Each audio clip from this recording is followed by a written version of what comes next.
nos situemos, dispongo de unos 45 minutos, 40-45 minutos. Perfecto. Profesor Santiago Niño Becerra, me decía usted ahora que antes de conectar, me comentaba que comparaba la invasión del virus con una especie de invasión extraterrestre, que el mecanismo es más o menos, en las personas es más o menos el mismo. Sí, a ver,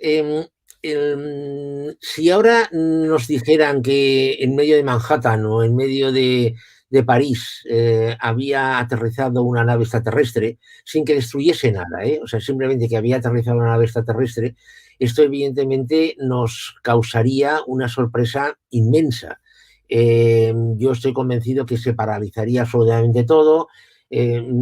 Todas las personas iríamos a un televisor, a un ordenador, para informarnos de el desarrollo de estas personas o de estos extraterrestres, lo que estaban haciendo, lo que hacían, etcétera, etcétera. Y yo estoy convencido de que durante un tiempo la actividad se paralizaría o se enlentecería muchísimo. Bien, yo pienso que el virus ha actuado de una forma parecida. Es decir, el virus lo que ha hecho ha sido paralizar completamente la actividad económica, de una forma totalmente involuntaria. Es decir, el virus ha llegado, está causando unos problemas sanitarios tremendos y hasta que se encuentre una vacuna, la forma que hay de luchar contra el virus es parar todo, confinarnos, adoptar unas medidas de seguridad basadas en un distanciamiento con las personas que nos rodean, al margen de unas mascarillas y unas vestimentas que tenemos que llevar, etc. Es decir, el gran problema que tiene esta enfermedad es que para, de alguna forma, reducir, no eliminar, pero reducir los contagios, reducir el riesgo, es aislarnos. Y esto es lo peor que puede pasar, que le puede pasar a nuestra economía, porque nuestra economía, la economía mundial actual, está basada en la movilidad y en el intercambio. Es decir, protegernos contra la enfermedad significa arruinar la economía. Y esto realmente es un problema. Llega además este virus, este confinamiento, en pleno plenamente en un momento de desaceleración económica del que ya veníamos hablando desde hace meses, ¿no? Sí. Sí, a ver, en la tercera fase de la crisis, que comienza en el 2007, empieza en otoño del año 2018, una vez ya se han agotado los efectos positivos de las inyecciones de dinero por parte de los bancos centrales, y en concreto del Banco Central Europeo, que empiezan a producirse en el año 2012. Es decir, en estos 6 años, 2012, 13, 2018, esas inyecciones de dinero provocan una serie de efectos eufóricos en algunos casos. Muchas personas dicen, mira, la crisis ya se ha acabado. Las deudas personales empiezan a aumentar, las empresas utilizan este dinero barato para reducir deuda, hacen emisiones de bonos que son compradas, compran sus propias acciones, la recaudación de los estados sube. Es decir, esas inyecciones que yo llamo de anfetaminas generan un efecto, pues, bueno, pues lo que decía, positivo. Lo que pasa es que las anfetaminas no dejan de ser más que estimulantes, y un estimulante funciona muy bien al principio, pero luego acaba perdiendo efecto. Bueno, pues hacia el otoño, después del verano del año 2018, estos efectos positivos ya caen, empiezan a desvanecerse, y esto queda reflejado en los informes que elaboran organismos internacionales como son el Fondo Monetario Internacional, la OCDE, la propia Comisión Europea, incluso el Banco de España en España, en el cual se aprecia que las previsiones cada vez van a peor, cada vez apuntan a peor.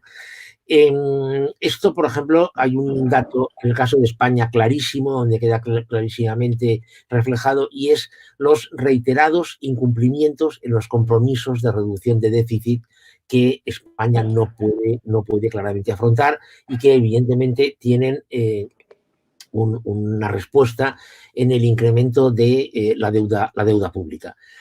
Y hay economías que es verdad que van menos mal que otras. Por ejemplo, la economía de los Países Bajos, de Dinamarca, va bastante menos mal que la economía española, la portuguesa, en fin, la italiana, etcétera, etcétera. Bien, y en estas, o sea, el 2019 sigue la caída, sigue este enlentecimiento económico, y en estas llega el virus. Entonces, el virus ha llegado en un momento de enlentecimiento económico, en un modelo de redefinición de una serie de parámetros, porque no olvidemos que en esa tercera fase es cuando el nuevo modelo tenía que definirse y empezar a implementarse, y el virus lo que hace es paralizar absolutamente todo. Y por el otro lado, también acelerar cosas que iban a acabar pasando, que yo seguro que a lo largo de los minutos siguientes hablaremos de estas cosas, pero ya adelanto una. Por ejemplo, en las tecnologías de la comunicación. El virus ha tenido un efecto hiperacelerador en el desarrollo de las tecnologías de la comunicación, que hubiera llegado igual, pero que por un efecto sanitario han aumentado. Por ejemplo, esta entrevista, estoy convencido que si no hubiera sido virus, hubiese sido personal, como lo fue la anterior que tuvimos ustedes y yo. No lo dudé.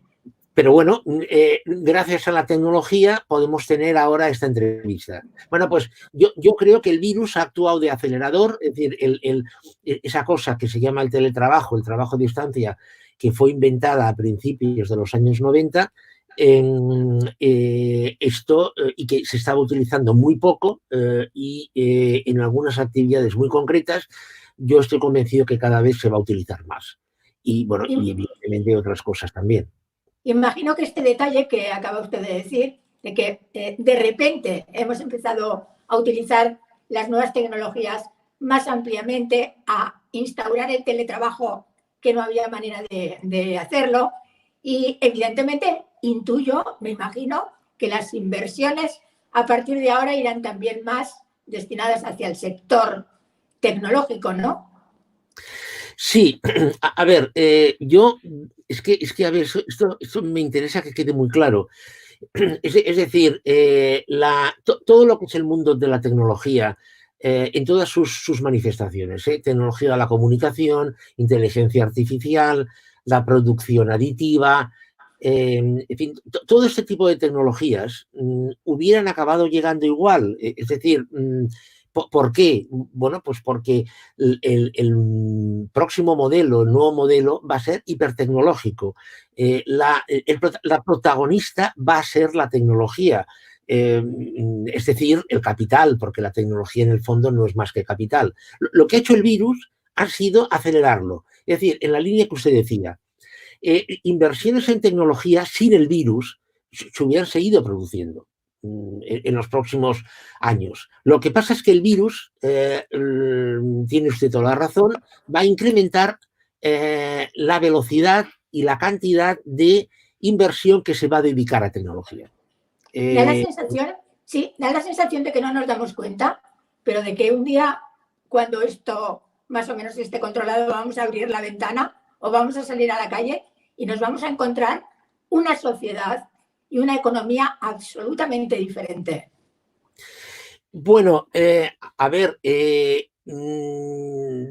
hombre, absolutamente diferente no lo sé, pero qué duda cabe, por ejemplo, que cuando dentro de 12, 18 meses, que es el plazo que han marcado para la aparición de una vacuna, cuando esa vacuna ya, en fin, sea de uso masivo, el tejido económico será bastante distinto del tejido económico actual. A ver, ¿qué quiero decir con esto? Este virus, que ha sido muy malo para muchas personas y para muchas personas físicas y jurídicas, o sea, personas y empresas, para ciertas actividades y para ciertas organizaciones ha sido muy positivo. Es decir, plataformas digitales. Este virus ha sido positivo porque ha aumentado su fuerza, ha aumentado su nivel de penetración, su nivel de negocio. También para las grandes corporaciones. Yo qué sé, por ejemplo, Airbus. Airbus es una empresa que yo pienso que se va a ver muy afectada por los cambios que van a venir. Airbus es cierto que este año va a vender menos aviones, pero Airbus es una compañía que tiene un cojín financiero, tiene unas reservas que le permiten afrontar un año pues complicado o incluso 2 años complicados. Sin embargo, las pymes, las micropymes, los autónomos, las tiendas de barrio, es decir, hay una serie de empresas pequeñas, de negocios pequeños que van a sufrir muchísimo este parón económico. ¿Qué quiero decir con esto?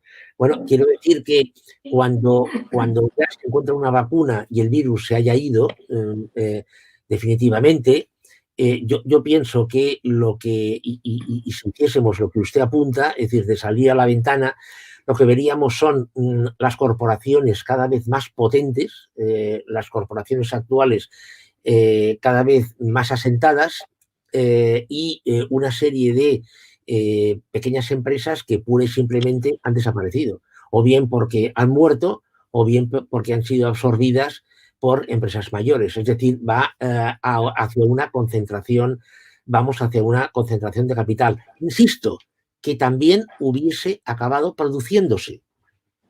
Es importante esto. Lo que pasa es que debido al virus, debido a los efectos del virus, esta concentración de capital claramente se va a acelerar. Una tendencia a la desigualdad y al aumento de la pobreza que ya se está temiendo mucho, ¿no, profesor? Bueno, a ver,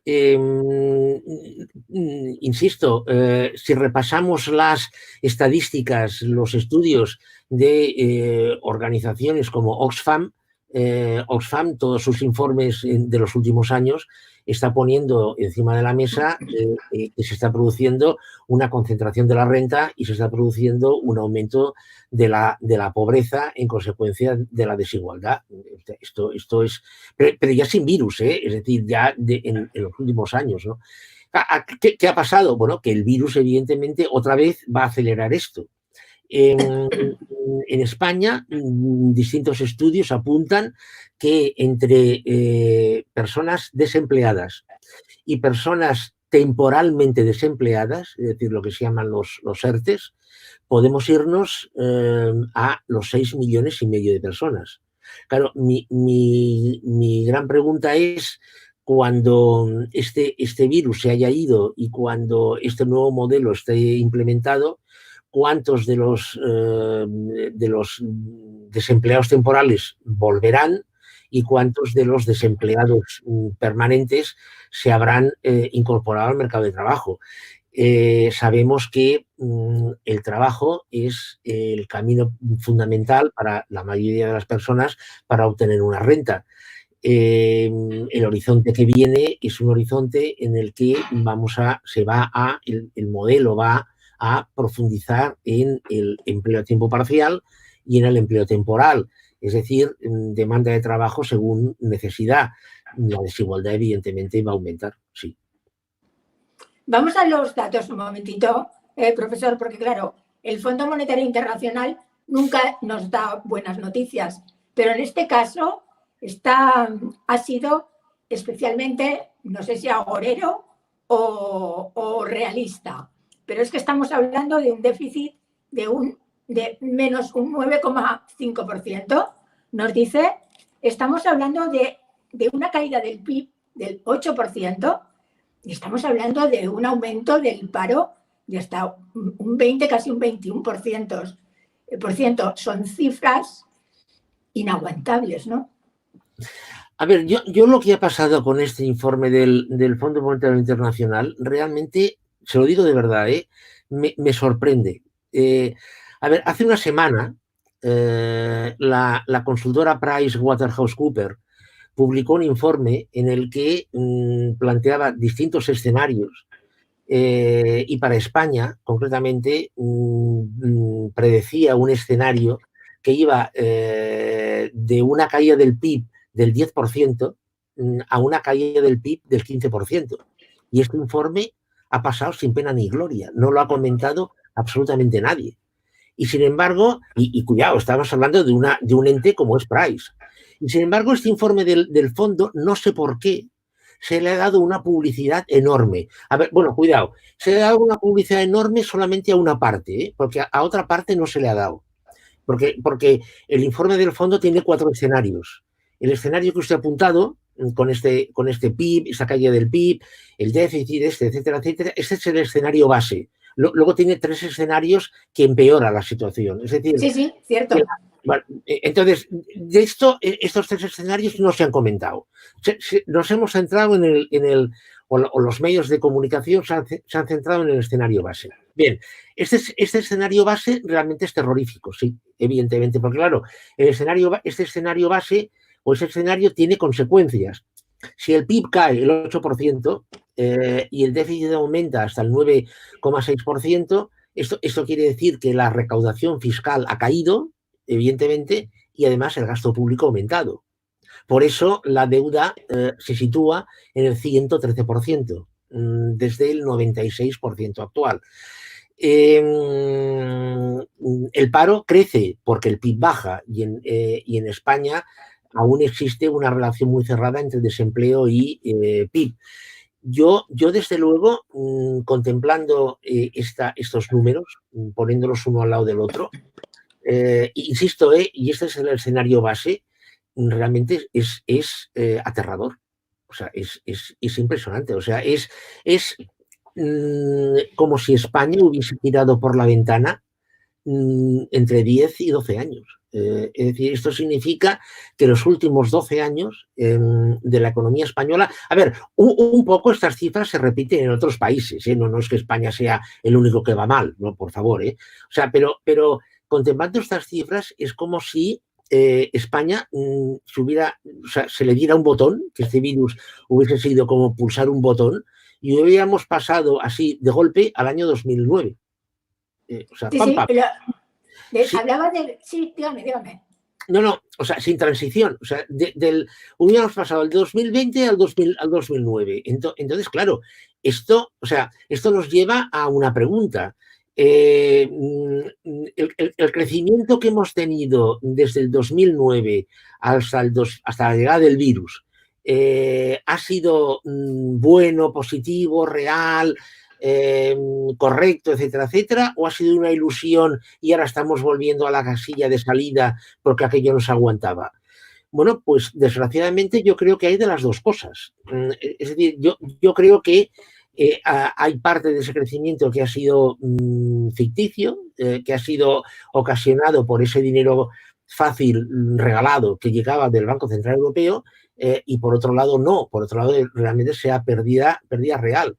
El hecho es que lo cierto, o sea, aún estamos un poco todos, pues, conmocionados, ¿no? Por el confinamiento, el virus, etcétera, etcétera, ¿no?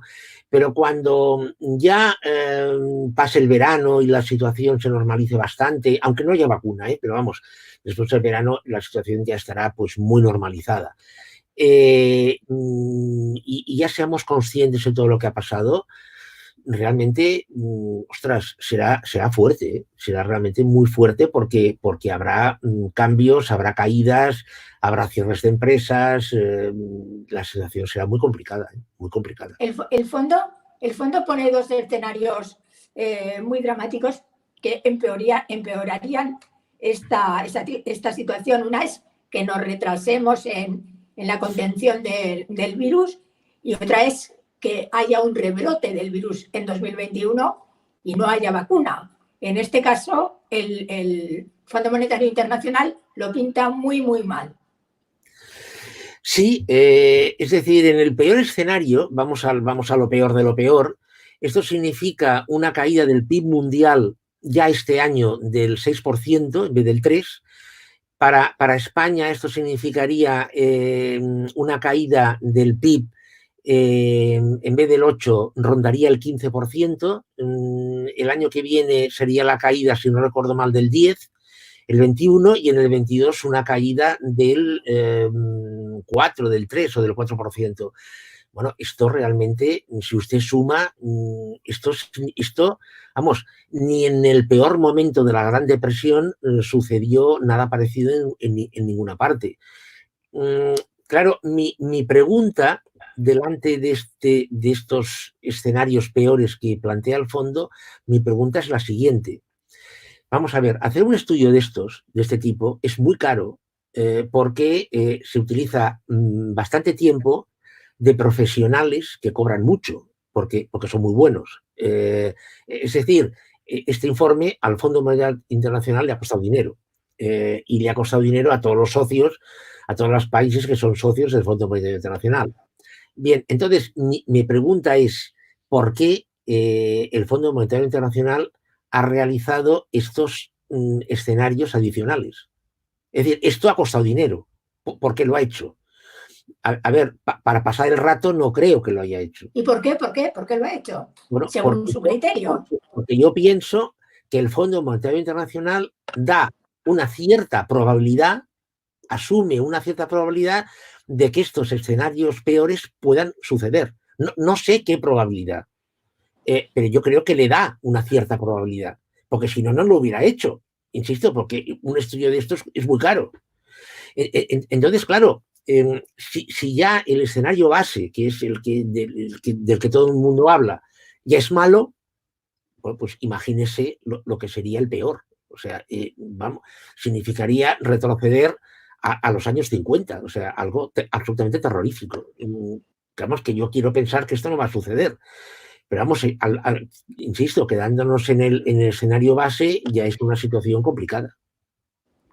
Los bancos centrales han echado el resto, desde la Reserva Federal americana, que ha puesto en circulación 2,1 billones de dólares, hasta el Banco del Reino Unido, 750.000 millones, y el Banco Central Europeo también. Toda deuda. Bueno, no, el Reino Unido no va a deuda, ¿eh? El Reino Unido es el único que no lo ha hecho así. O sea, el Reino Unido ha ido por la vía directa. El Reino Unido ha ido por la vía de que el gobierno le dirá al Banco de Inglaterra, oye, necesito 20.000 millones. Y el Banco de Inglaterra hará triqui, lo empaquetará y le llevará los billetes al gobierno. O sea, el Banco de Inglaterra lo hace más directo todavía.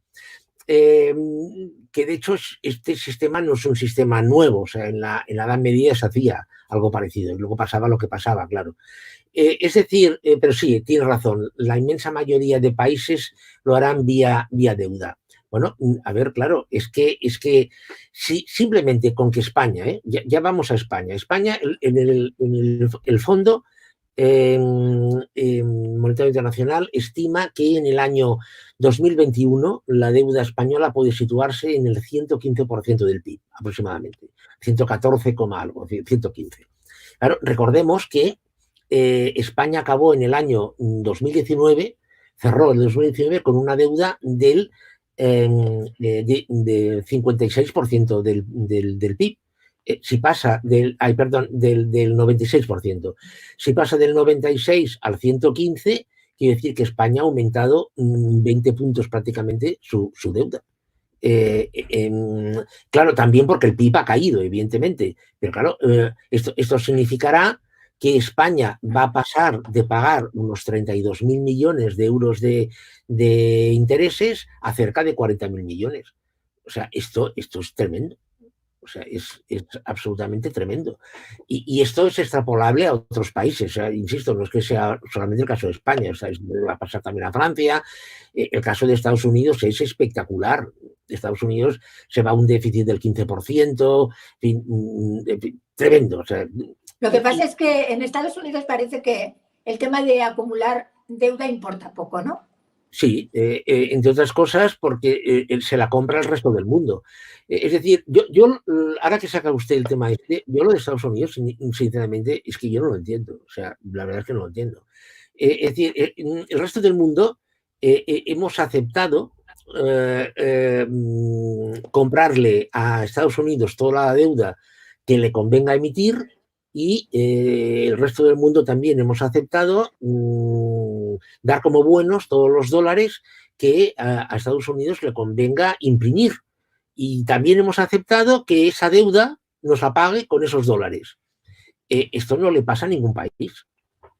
Es verdad, para ser justos, es verdad que el resto del mundo saca cosas de eso, ¿eh? O sea, de esa aceptación saca cosas. Por ejemplo, saca pues inundar a Estados Unidos de exportaciones que se producen en los países que aceptan esto. Pero vamos, centrándonos en el tema monetario, o sea, esto es alucinante.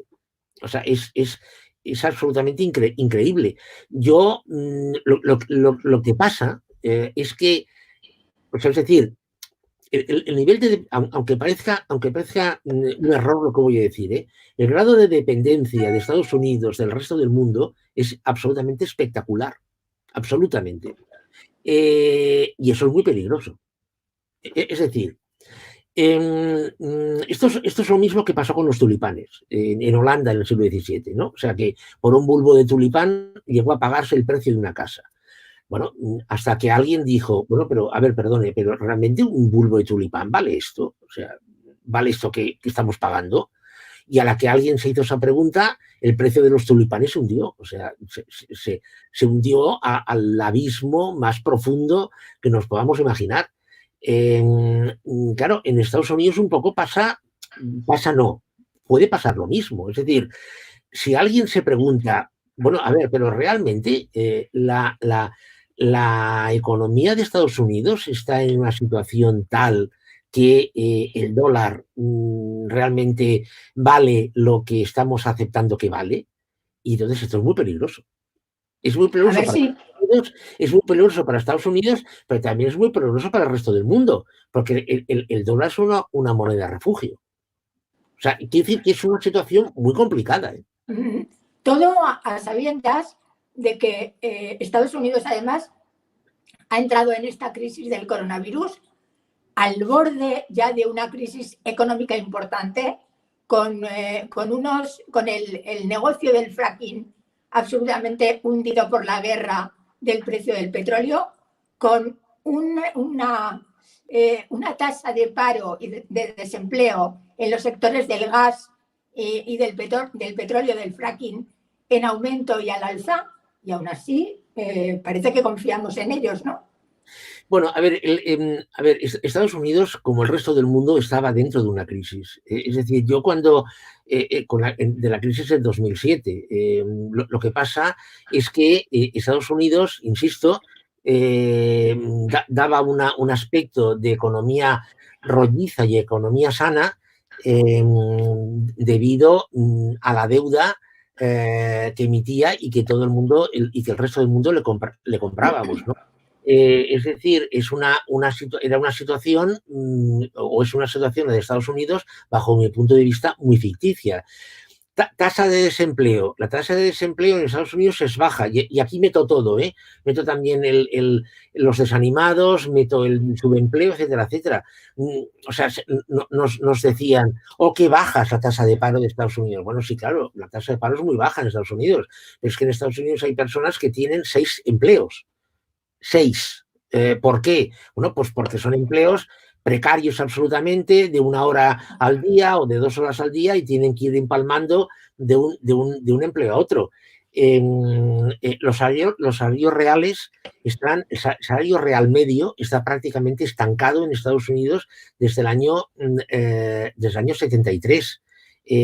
La desigualdad social en Estados Unidos está a nivel de la que había en 1924. Es decir, la economía de Estados Unidos es una economía que se ha maquillado muy bien, o sea, le ha maquillado un profesional muy bueno, realmente muy bueno, y el resto del mundo hemos aceptado que lo que vemos, que ese maquillaje es la realidad, cuando eso no es así. Luego vienen los puntos que usted ha añadido. El tema del fracking, por ejemplo.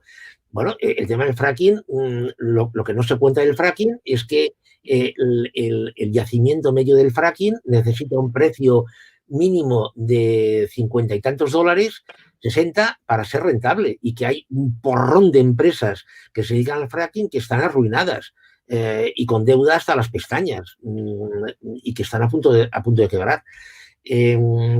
Yo insisto, la economía de Estados Unidos es débil. Lo que pasa es que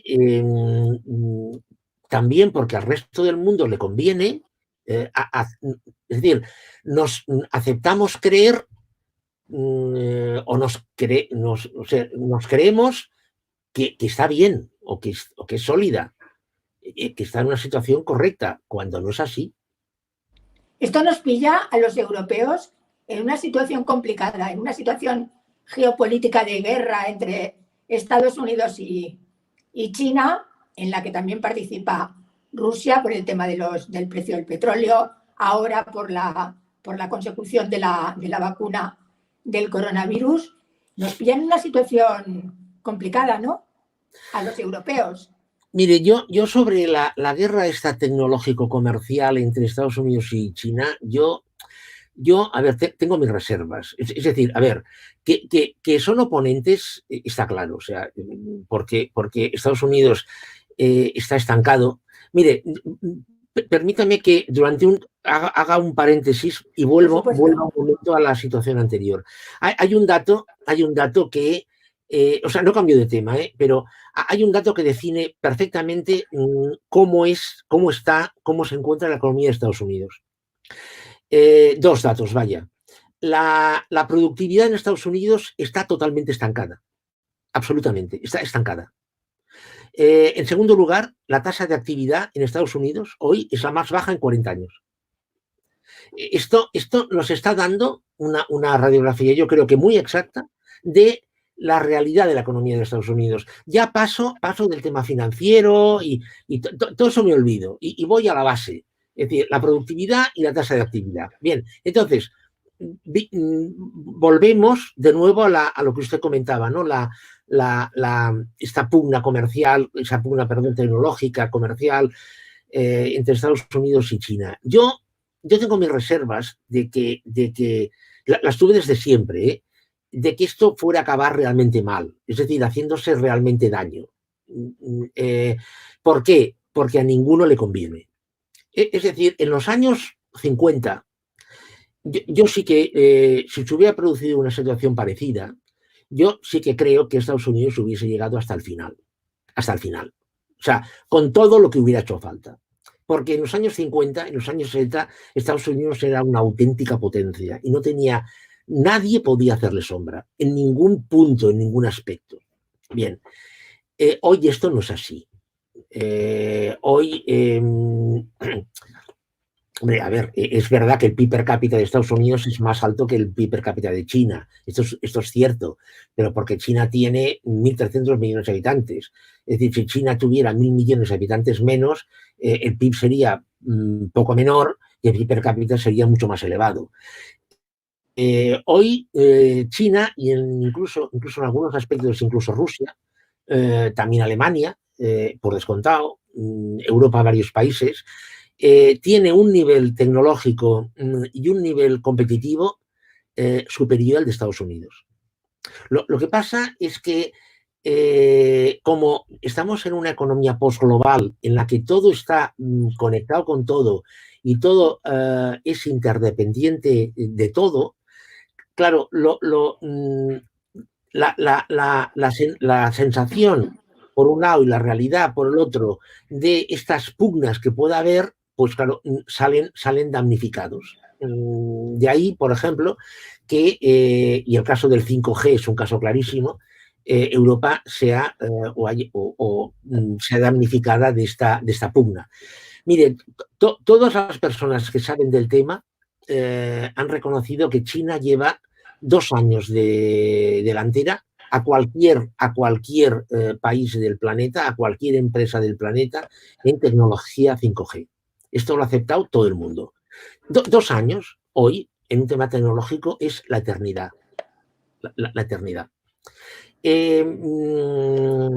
Estados Unidos, bueno, ya sabemos todos los vetos que le puso a Huawei y le puso a la tecnología china.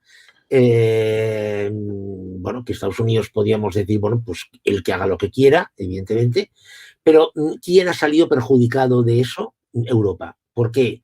Porque Europa hubiese adoptado, de hecho el Reino Unido ya a pesar de todo lo ha dicho, ¿no? Hubiera adoptado en ciertas facetas tecnología china en 5G, Estados Unidos le puso un ultimátum. Entonces, en cosas como estas, evidentemente Europa pues ha salido perjudicada. Estados Unidos y China seguro que no se hacen caso, perdón, que no se hacen daño, pero aquí en Europa sí que parece que estamos empeñados en hacérnoslo. Y además, cuando surge la mínima crisis, por pequeña que sea, vuelven a salir las diferencias entre el norte y el sur. ¿Cómo lo analiza? ¿Cómo analiza la reacción de Alemania, por ejemplo, con respecto a países como Francia, Italia, España, y a su negativa a los coronabonos, que por cierto Juncker decía el otro día que al final se tendrían que imponer, ¿no? Bueno, mire, yo creo que lo que ha pasado con los eurobonos, sean coronabonos o sean pepebonos, me da igual, es decir, la mutualización de la deuda, vaya, una deuda pública europea que ha levantado tantísima polvareda.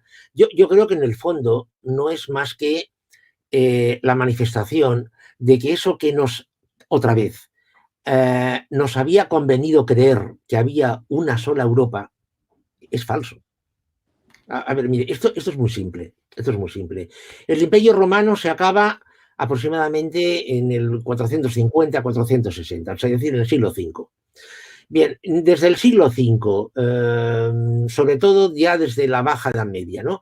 Desde el siglo XII-XIII hasta el siglo XX, una serie de familias europeas, los Habsburgo, en fin, los Borbones, etcétera, etcétera, cada una evidentemente en un país, en un reino, se están peleando entre ellas para imponerse sobre otra familia o sobre parte de otra familia para tener más importancia. Es decir, que sus reinos tengan más importancia.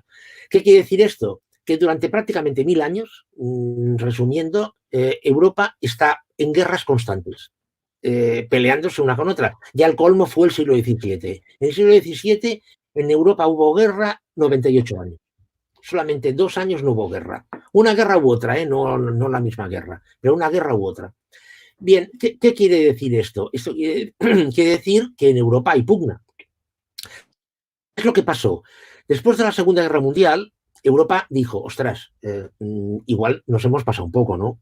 Porque, a ver, esta guerra que nos ha salido tan carísima, Europa destrozada, 50 millones de inmigrantes europeos dentro de Europa. En fin, esto tremendo. Oye, igual, ¿qué tal si colaboramos un poco, no? Empezamos a colaborar un poco. Se crea la Comunidad Económica del Carbono y del Acero, se crea la Euratom, y en el año 58 se firma el Tratado de Roma. El Tratado de Roma, recuerda que lo firman 6 países, 6. Uno de ellos, Italia, fue invitada a unirse a él, porque Italia era una cosa rara, frontera con la antigua Yugoslavia. El Partido Comunista tenía muchísimo peso en Italia, la izquierda era muy fuerte, había una zona pobrísima en Italia que podía ser un nido de conflictos. Además, estaba Italia muy cerca de África, en medio del Mediterráneo, una zona estratégica. Entonces, bueno, a Italia le dije, Italia, tú entra también. Pero quitando a Italia, los otros 5 miembros del antiguo mercado común eran países ricos. La Alemania Federal, o sea, la parte occidental, Países Bajos, Bélgica, Luxemburgo y Francia. Es verdad que en Francia hay una zona que es más rica que otra, pero bueno, países ricos. Ahí había una homogeneidad. Había una, insisto que Italia un poco al margen, pero bueno, había una homogeneidad. Ahí no se pelearon, ahí no había discusiones. Bueno, y fueron avanzando. Y aquella Europa que eran 6, ahora tenemos una Europa que es de 27. 6, 27. Digo 27 porque el Reino Unido se ha ido y ya no está. Si no, seríamos 28. Insisto, 6, 27. Claro, ¿qué es lo que ha pasado? Se fue metiendo gente a Europa, se la fue metiendo a España. España no entró en el euro, a España le metieron en el euro, porque evidentemente interesaba que España estuviera en el euro. Y se han metido a una serie de países para hacer negocio, porque convenía. España también se ha beneficiado del euro, cuidado, no voy a decir que no, también se ha beneficiado del euro. Pero bueno, aquello se ha creado una situación, o se ha ido creando una situación en la que gentes variopintas totalmente, que no tenían nada que ver o muy poco que ver unas con otras, han estado compartiendo mesa y mantel. ¿Qué me dirá usted que tiene que ver, en qué se parece la economía de Dinamarca con la economía de Bulgaria? ¿O en qué se parece la economía de Portugal con la economía de Países Bajos? Absolutamente nada. Pero bueno, mientras las cosas han ido bien o más o menos bien, pues vale, pues tira. Porque claro, eso significaba que hubiera negocio. Ahora, claro, cuando las cosas se han torcido, entonces han aparecido las diferencias. A mí, personalmente, un holandés, esto me lo han dicho a mí, un holandés me ha dicho, pero a ver, es que vosotros, yo le dije, bueno, no, a mí no me metas, digo, bueno, a ver, hay una serie de países que quieren mutualizar la deuda, pero claro, yo recuerdo haber leído en la prensa holandesa, pues el caso Gürtel, polideportivos vacíos, aeropuertos sin aviones, entonces, claro, o sea, hay una Europa que le pide dinero a la otra con la historia que arrastra. Y yo me tuve que callar. Evidentemente. Porque ese señor tenía razón. Entonces, no es un tema. Yo creo que el problema de base es que se quiere. Se quiere decir, se quiere decir, no, se quiere manifestar o se quiere poner de manifiesto o se quiere aceptar, se quiere trabajar como si todos fuéramos iguales. Y no es verdad. O sea, todos no somos iguales. Hay economías muy distintas, muy variopintas en la Unión Europea. Y yo, bajo mi punto de vista, y cuidado, yo soy español, o sea, no soy holandés.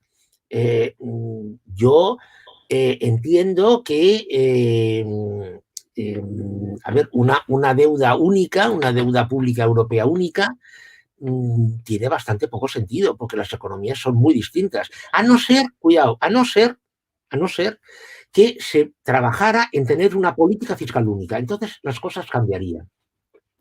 Es decir, con una política fiscal única, con una política presupuestaria única, con una oficina técnica que regulara los presupuestos, la cosa sería distinta. Es decir, el Tribunal de Cuentas. En España tenemos un organismo que se llama el Tribunal de Cuentas, que yo pienso, es mi opinión, que podría hacer muchas más cosas de las que hace. Si hubiese un Tribunal de Cuentas a nivel europeo que le dijeran, oye, Francia, ven para acá, oye, Bulgaria, ven para acá, oye, España, ven para acá, ¿me explicas esto, por favor? Y esto, o sea, la cosa cambiaría, sería distinta. Pero tal y como están las cosas, yo entiendo que haya economías que digan, no estoy de acuerdo en crear los eurobonos o los coronabonos o como se le quiera llamar, porque es distinto, porque somos distintos, porque somos diferentes. Y lo que me parece muy mal es que esto se esté vendiendo como los del norte, que son malos y egoístas, y los del sur, que somos buenos y geniales, y no nos quieren. Esto yo creo que es un error hacerlo, porque es personalizar o poner el acento en temas que no tienen nada que ver, mi opinión. A ver, profesor, porque el Fondo Monetario Internacional también ha hecho una especificación que al menos a mí me ha sorprendido, y es que está recomendando invertir las inversiones en sanidad, por supuesto, pero también en el estado del bienestar. ¿Qué pasa, profesor? ¿Están perdiendo su carácter neoliberal o qué? A ver, bueno, de entrada, el Fondo Monetario Internacional del año 2020 no es el Fondo Monetario Internacional de 1989, del consenso de Washington y de todo aquello. Es decir, el Fondo Monetario Internacional también ha variado. Yo la lectura que le doy a esta recomendación del Fondo Monetario Internacional es que, oye, o sea, les está diciendo a los gobiernos, oye, gobiernos, vienen momentos complicados. Si no dedicas parte de gasto público a proteger a la población, al modelo de protección social, puede que tengas problemas internos. Y para no irnos demasiado atrás, recordemos a los chalecos amarillos, que claro, que ya como solo se habla del virus, pues ya no se habla de nada más. Pero los chalecos amarillos estuvieron manifestándose en París, bueno, en París y en otras ciudades, hasta hace 4 días. Mi opinión personal es que cuando el Fondo Monetario Internacional habla del estado de bienestar, se está refiriendo sobre todo a la renta básica. El Fondo Monetario Internacional es favorable a la renta básica. No me diga. Sí, pero cuidado, la renta básica desde un punto de vista técnico, en el sentido de que sustituya subsidios, homogeneizar, reducir pobreza, etcétera, etcétera. Es decir, no una renta básica para que todos nos podamos comprar un Ferrari, no, eso no. Y de hecho, fíjese usted que expertos, gobiernos, técnicos que bueno, apostataban totalmente de la renta básica y que renegaban de ella, hoy en día la están aceptando. Hoy, hace años que se habla de la renta básica, sí. Sobre todo desde que se han incrementado los niveles de pobreza y además también de pobreza severa, la desigualdad. Quizás sea ahora el momento, como decía usted anteriormente con el tema de la tecnología, de que se aplique, porque realmente las discusiones sobre la manera de hacerlo han impedido que el tema de la renta básica salga adelante. Quizás ahora será el momento obligado. A ver, la renta básica, otra vez, hubiera acabado llegando. ¿Por qué? A ver, la renta básica, y en España tenemos uno de los mayores expertos europeos de renta básica, el doctor Daniel Raventós, en la Universidad de Barcelona. La renta básica... Perdón que le interrumpa, hemos tenido la suerte de entrevistarlo. Perfecto. Bien, la renta básica, como él ya les explicaría, tiene 2 objetivos. En primer lugar, eliminar la pobreza, y en segundo lugar, dar una serie de alternativas a las personas para que al tener un ingreso asegurado, un ingreso mínimo asegurado, esto les permita buscar otro empleo, arriesgarse, en fin, etcétera, etcétera. Es decir, un ingreso mínimo, vaya. Esto hubiera acabado llegando. ¿Por qué? Porque a medida que la tecnología se vaya implementando cada vez más con el nuevo modelo, el desempleo y sobre todo el subempleo irá aumentando. ¿Qué quiere decir esto? Que la renta salarial media o la renta del trabajo media caerá, irá cayendo. Media, no quiero decir que a todo el mundo le vaya a pasar esto, pero la renta del trabajo media irá cayendo. Es decir, por necesidad hará falta complementarlo con un ingreso, y ese ingreso mínimo será la renta básica. El virus, ¿qué ha hecho el virus? Perdón, y el Fondo Monetario Internacional esto lo sabe, y lo que está diciendo a los gobiernos es, oye, esto míratelo esto. Bien. En segundo lugar, el virus lo que ha hecho nuevamente es acelerar todo esto. ¿Por qué? A ver, en España podemos irnos entre desempleados, personas desempleadas y personas desempleadas temporalmente a 6,5 millones. 6,5 millones, claro, la pregunta es, por el virus, vale, sí, por el virus. Cuando este virus pase, de estos 6,5 millones, ¿cuántos estarán realmente trabajando? A ver, es verdad que la renta básica se lleva hablando desde hace años de ella. En el primer programa que presentó la formación política Podemos estaba claramente definida renta básica, y no va a ser hasta ahora, o no ha sido hasta ahora, que el gobierno español está dispuesto a implementar una renta básica que ya veremos cómo es. Sí, ayer hablaban precisamente de esto, pero hoy parece que las noticias se van un poco difuminando, ¿no? No, lo que pasa es que, lo que pasa siempre, los flecos. Yo creo que estos son los flecos, es decir, que son los flecos que falta de pulir 4 detalles. Pero vamos, yo estoy absolutamente convencido, absolutamente, o sea, no he hablado ni con el señor Escrivá ni con el señor Iglesias, pero vamos, estoy absolutamente convencido que si no hubiese sido por el virus, en España hubiera tardado más en implantarse la renta básica. No sé si 6 meses o 1 año, pero el virus lo ha acelerado. En Italia, por ejemplo, en Italia todos hemos visto las noticias, los reportajes sobre los saqueos de supermercados en el sur de Italia debido a la miseria de las personas que trabajan en la economía sumergida, que evidentemente no pueden solicitar ningún subsidio porque no existen, fiscalmente no existen. Bien, el gobierno italiano va a implementar una renta para estas personas. Es decir, el concepto de renta básica, que era negado y renegado por prácticamente la mayoría de los expertos hace 2 años, 3 años, yo estoy absolutamente convencido que antes de 3 años está prácticamente implementado en todas partes. Lo que no sé, en unos sitios antes que en otros, claro, evidentemente. Lo que no sé es qué forma definitiva tendrá. Es decir, si tendrá la forma de renta básica universal, tal y como la define el doctor Daniel Raventós, será una renta mínima para quienes ganen menos de un nivel de renta, será para unos colectivos especialmente vulnerables. Esto no lo sé. Pero en cualquier caso, sea como sea, yo creo que es un inicio, un primer eslabón, y que con el tiempo se irán añadiendo eslabones a esta idea.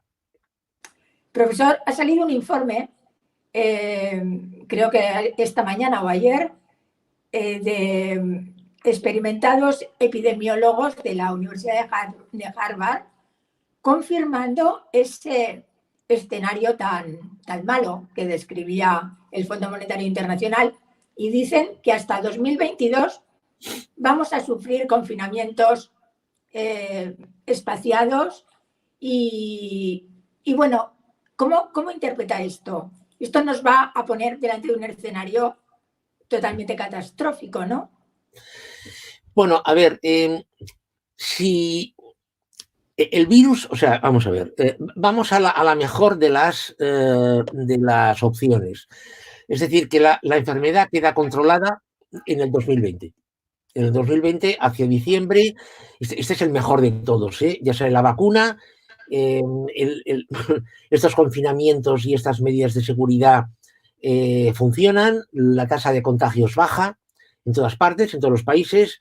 Hacia diciembre tenemos la vacuna y empieza ya la distribución de esta vacuna.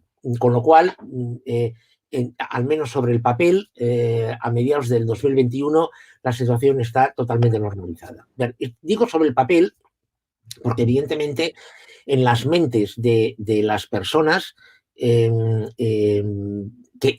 habrá quedado bueno, todo lo vivido, este confinamiento, estas medidas de seguridad, etcétera, etcétera, con lo cual bueno, esto va a dejar una marca.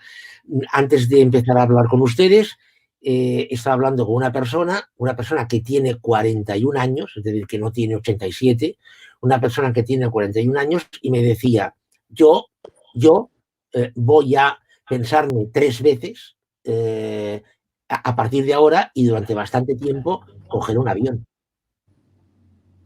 Me lo voy a pensar 3 veces. Bueno, pues porque está la aglomeración del aeropuerto, está el confinamiento del avión, etcétera, etcétera. Sí, es complicado. Entonces, claro, si esto lo hace solamente una persona, pues no pasa nada, ¿no? Pero claro, si esto lo hacen más, entonces, claro, yo he oído a más de una persona comentarme y decir, bueno, a ver, ir a un bar de copas está muy bien, pero claro, allí estamos todos muy juntitos. Oye, ¿qué tal si compramos el whisky y la ginebra y tal y nos tomamos nuestras copas en casa, ¿no? Que estamos más en fin, nos juntamos 6, 7 amigos, pero estamos más espaciados.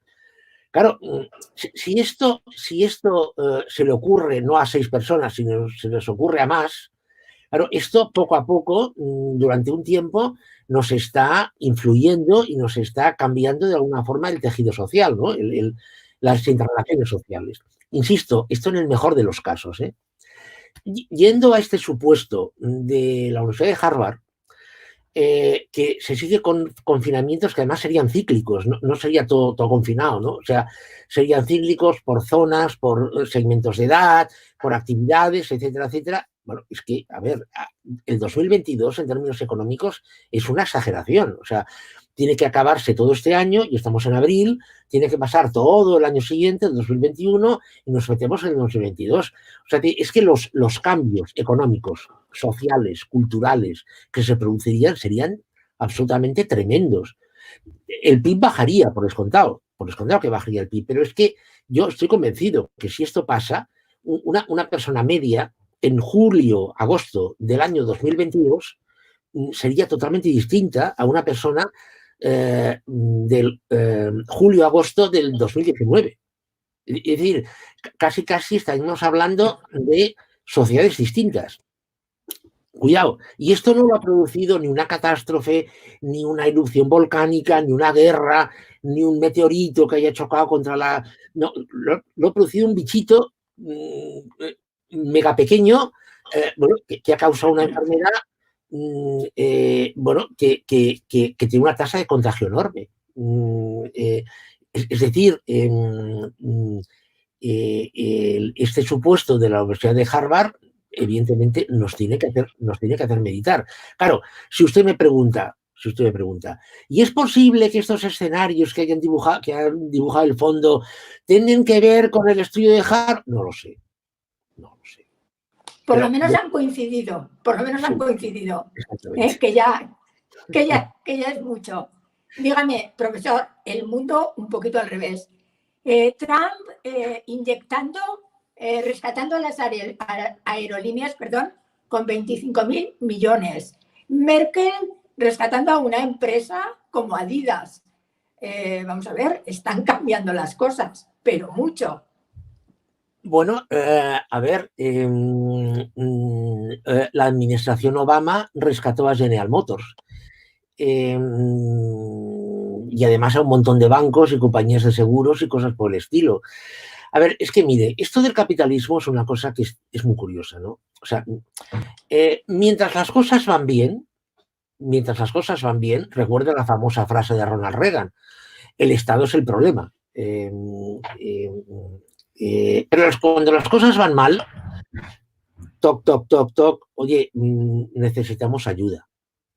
Porque es que además pasa lo siguiente, mire, imaginemos que la administración Trump hubiese sido pura, absolutamente pura, y hubiera dicho a las aerolíneas, chicas, lo siento mucho, pero aquí jugamos todos y al que le sale bien, y al que le sale mal. ¿Usted sabe que de las aerolíneas de Estados Unidos dependen, de una forma o de otra, 750.000 empleos? Pocas bromas, ¿eh? Es decir, las aerolíneas estadounidenses quiebran y se van a casa 750.000 personas. ¿Usted cree que una administración sea de quien sea, va a tolerar eso en Estados Unidos. Cuidado, y máxime en un año de elecciones, pues yo creo que no. Evidentemente no. Muchas cosas están cambiando, profesor, pero ya terminamos.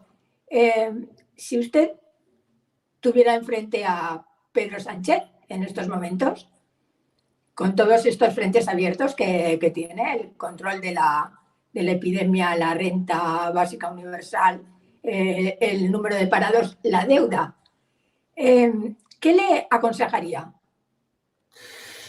Bueno, es que claro, es que me lo pone usted muy difícil, porque Para eso estamos. sí, no, claro, ya. Pero si usted me dijera que en vez de tener delante al señor Pedro Sánchez, tengo a la señora presidenta del Consejo de Europa, la Se cosa lo sería... compro, se lo compro. Vale, entonces de acuerdo. A ver, si yo tuviera delante a esa señora, lo que le diría es, en primer lugar, Europa tiene usted que convencer a todos los gobiernos para que gasten los recursos, utilicen, empleen los recursos que hagan falta para obtener la vacuna ya.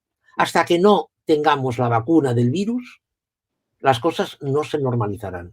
Es decir, cada día que se tarde en obtener la vacuna, al margen de que se está perdiendo dinero, se está perdiendo confianza de la población. O sea, objetivo número 1, hoy tener la vacuna. En segundo lugar, ¿qué le diría a esta señora? Tiene usted que convencer a los países para que, los países europeos, los países de la Unión Europea, para que trabajen en llegar a una política fiscal única y a un presupuesto único, a una oficina presupuestaria única de la Unión Europea. Esto es lo que hoy le diría a esta señora. Al señor Pedro Sánchez, le he dicho al señor Pedro Sánchez porque es que España, desgraciadamente, pinta muy poco en Europa. Y el señor Pedro Sánchez, sinceramente, pocas cosas puede hacer. Un poco lo que le manden, ¿no, profesor? Exactamente, un poco bastante lo que le manden, sí. El tema de la renta básica, tal como lo que se está escapando del momento que conocemos, personas que tengan unos ingresos por debajo de 740 euros, creo que es. ¿Cómo lo ve? Mire, yo pienso que haga lo que se haga en relación con la renta básica, haga lo que se haga, Es decir, el ingreso, el tal, la segmentación, me da igual, está bien hecho. Porque lo importante es avanzar en este camino. Bueno, evidentemente supongo que ha quedado claro que yo defiendo la renta básica. Supongo que por lo que llevo diciendo, supongo que se ha deducido, ¿no? Es decir, yo creo que la renta básica tiene que existir sí o sí y tiene que ser una renta básica universal y tiene que implementarse sí o sí. Es decir, pero claro, llegar a una renta básica universal de hoy para mañana es absolutamente imposible en ninguna parte. En ninguna parte. En primer lugar, porque a nivel cultural no se aceptaría. O sea, no se aceptaría. Bien. Por eso le digo que en España se va a poner una renta básica por debajo de los 750. Perfecto, me parece muy bien. Y que la van a cobrar en fin, las personas que vivan en calles pares, pues también me parece bien. Es decir, me parece bien todo, porque lo importante es avanzar. Avanzar hacia una implementación pues clara, una implementación general en el cual pues se beneficie la mayor cantidad de gente posible, claro, evidentemente. Tengo que terminar y ya no le quito más tiempo porque al principio me decía usted que tenía Sí, 45 minutos, pero sí. tengo que terminar inevitablemente con el tema de la mayor fuente de ingresos que tenemos en España, el turismo. A punto de empezar la campaña de verano y con restaurantes, hoteles, chiringuitos, bares, terrazas, empresarios, sobre todo pymes, pequeños empresarios, aterrorizados. ¿Cómo se van a poder recuperar? Mire, yo lo que recomendaría a todas las personas que nos están viendo es que intenten hacerse con un ejemplar del informe que el lunes pasado, publicó el gobierno balear sobre el impacto de esta situación en la economía de Baleares. Es un informe que está muy bien hecho y que es de una crudeza espectacular, o sea, de una crudeza tremenda. Se lo resumo en una frase. De cada 3 euros que genera hoy el PIB de Baleares, este virus va a destruir 1. De cada 3, 1. Crudo. Crudísimo. A partir de aquí, claro, evidentemente, el caso de Baleares es un caso un poco extremo, bastante extremo, porque de la economía de Baleares, una gran parte depende del turismo. Pero esto es extrapolable a todas las zonas turísticas. No pensemos solo en playas, pensemos también en turismo rural, etcétera, etcétera, y quedémonos con una cifra. El 15% del PIB de España lo genera el turismo. El 12% lo genera el comercio. Usted imagínese lo que va a pasar. El 8% de caída del PIB que apunta el Fondo Monetario Internacional, que es como hemos empezado esta charla, incluso me parece poco. Incluso lo encuentro optimista. Es decir, yo creo sinceramente que puede ser muy, muy superior, porque es que, claro, cuando se habla de turismo, o sea, nosotros tenemos un estereotipo del turista, ¿no? El turista es el señor o la persona, la familia, incluso que va a la playa y está en la playa y luego se va a comer la paella y luego pues se toma la sangría y lo tal. No, pero es que el turismo es la persona que alquila un automóvil y se va a ver el Escorial o se va a ver la Sagrada Familia y luego se va a un buen restaurante. Ese también es un turista. Ese también es un turista. Es decir, el impacto sobre la economía española va a ser tremendo, realmente tremendo, por el lado del turismo. Tremendo. Y así que terminamos. Pero ¿hay alguien que está haciendo el agosto con esta crisis? Lo digo porque siempre hablamos de que a río revuelto ganancia de pescadores y no sé, pero quizás haya alguien que esté ganando mucho dinero con esta crisis del coronavirus. Bueno, yo creo que hay básicamente tres sectores o tres elementos, 3 figuras que 2 de ellas claramente están saliendo beneficiadas de esta situación. Por un lado son las plataformas de Internet, claramente, o sea, ahí estás. O sea, decir, porque están vendiendo mucho, evidentemente, y en segundo lugar porque están teniendo una publicidad gratuita, ¿no? O sea, gente o personas que las utilizaban poco o nada, las están utilizando cada vez más, ostras, porque funciona muy bien. Porque funciona muy bien y porque lo hacen muy bien. Entonces, con este mensaje se van a quedar incluso después de que el virus pase. Bien, en segundo lugar, las corporaciones. Como comentábamos antes, una gran corporación con un gran colchón financiero puede soportar una situación como esta y a la vez puede planificar su futuro. Por ejemplo, Microsoft. Microsoft tiene en el cajón no digo en el banco, digo en el cajón, 134.000 millones de dólares. Fíjese usted la cantidad de cosas que se pueden hacer con 134.000 millones de dólares. Que no están en el banco. Es decir, se puede aguantar mucho se puede aguantar. Y se pueden hacer muchas cosas, muchos cambios, y se pueden pensar muchas cosas. Y luego, en tercer lugar, las farmacéuticas. Las grandes corporaciones farmacéuticas claramente están saliendo beneficiadas. No me refiero solo de la vacuna, o no me refiero solo por la vacuna, sino porque situaciones de este tipo ponen de manifiesto lo esenciales que son en nuestro mundo. Profesor, siempre es un placer hablar con usted y bueno, gracias por aclararnos, como siempre, todas nuestras dudas en estos momentos que le hemos podido plantear. Muchas gracias. Gracias a ustedes.